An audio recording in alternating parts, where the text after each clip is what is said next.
턱보톡스를 하면 볼이 꺼진다. 얼굴에 살이 없는 사람은 하면 안 된다. 귀 및 침샘 보톡스도 하는 게 좋냐?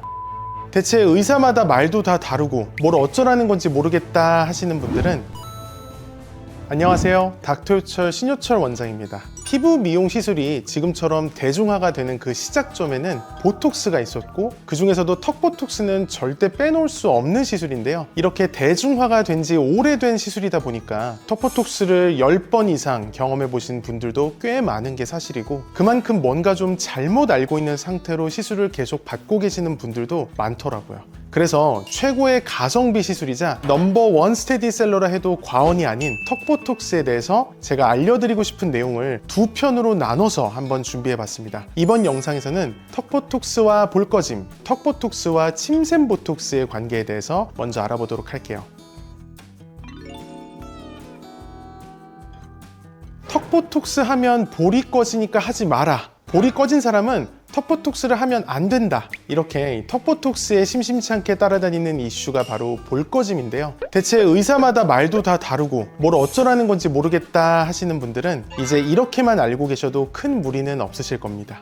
먼저 첫째, 턱보톡스를 하면 볼이 꺼진다. 이건 X입니다. 턱 근육의 어느 위치에 시술을 했냐에 따라서 볼 꺼짐은 충분히 예방이 가능한 부분이라는 거예요. 일단 앞볼이나 옆볼 꺼짐이 이미 있거나 시술 후에 발생할 가능성이 좀 있는 경우에는 턱보톡스를 이 턱뼈 각이라는 부위에 더 가깝게, 그러니까 꺼진 볼에서 최대한 멀게 시술을 하면 볼 꺼짐이 더 심해지거나 할 일은 거의 없고 상태에 따라서 용량과 시술 주기를 잘 조절하면 지나치게 많이 줄어들어서 생기는 문제도 예방할 수 있습니다.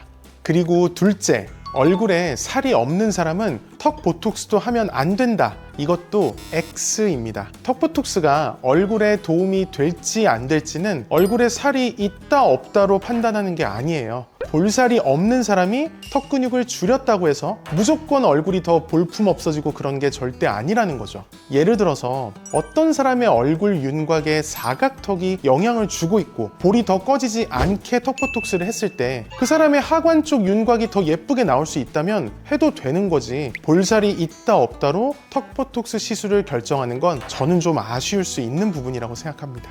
여러분이 미리 판단해서 결정하지 마시고 상담을 통해서 내 얼굴에 턱보톡스가 지금 도움이 될지 안 될지를 들어보시고 결정하시는 걸 추천드립니다.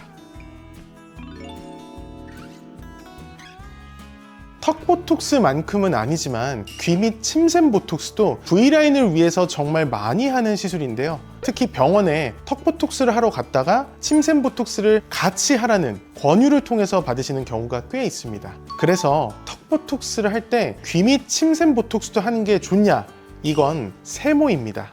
침샘 보톡스를 같이 하는 게 좋을 수도 있지만 침샘 보톡스가 불필요한 경우도 있고 오히려 턱 보톡스가 아니라 침샘 보톡스를 해야 되는 경우도 있습니다. 이 턱 근육, 정확히는 깨물근이라고 하는 근육과 그 뒤에 귀밑샘이라고 하는 침샘을 구분하는 것, 그리고 상태에 따라서 둘 다 해야 될지 둘 중에 하나만 해도 될지를 구분하는 게 아주 쉽고 명료한 경우만 있는 건 아니기 때문에 역시 상담을 통해서 시술을 어떻게 할지 함께 결정하시는 게 좋은데요. 문제는 병원에 따라서는 직원과 상담을 하고 시술을 결정하는 경우도 있고 실제로 상담을 담당하는 직원이라면 잘 알고 있는 경우가 대부분이지만 일부 경험이 많지 않은 직원들은 귀밑샘 시술이 필요한 경우를 구분하지 못하는 상태에서 턱보톡스 상담이 상대적으로 쉬운 편이라는 이유로 상담에 들어가게 되고, 그럼 어떤 사람은 귀밑샘에 대한 안내가 필요한데도 안내가 되지 못하는 경우가 간혹 있다는 겁니다.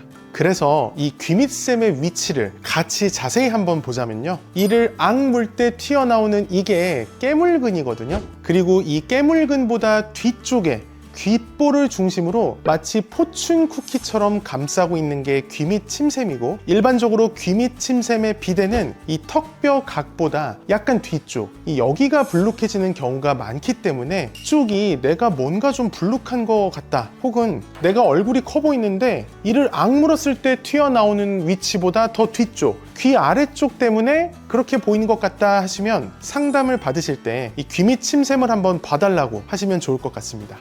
이번 영상에서는 턱보톡스와 관련된 볼꺼짐 이슈와 귀밑샘 보톡스에 대한 내용을 다뤄봤는데요. 다음 2편에서는 턱보톡스로 인한 보상성 비대에 대한 내용으로 찾아뵙겠습니다. 그럼 이상 닥터효철 신효철 원장이었습니다.